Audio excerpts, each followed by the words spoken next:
నమస్కారం అండి. ఈనాటి కమ్మని కథ పేరు భగవద్ అనుగ్రహం. వినిపిస్తున్నది మీ విజయభాస్కర్. మాధవయ్య అనే చిన్న వ్యాపారి చనిపోతూ తన వ్యాపారాన్ని పెద్ద కొడుకైన భద్రయ్యకు అప్పచెప్పాడు. భద్రయ్యకు దరిద్రం అంటే తగని భయం. అతను అందుకే పెళ్లి చేసుకోలేదు.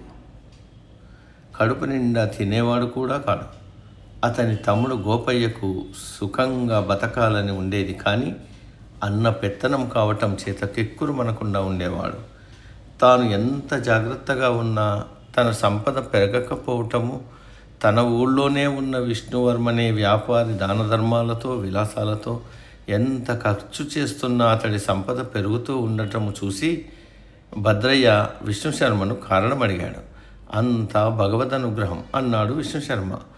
ఆ మాట విని భద్రయ్య తన ఇంట్లో దేవుడికి పూజ చేసి 5 పైసలు దేవుడి ముందు పెట్టాడు.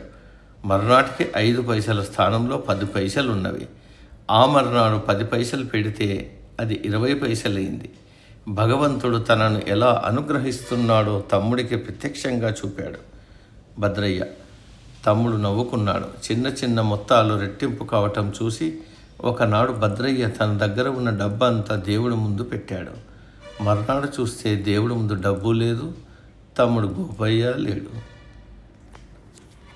సమ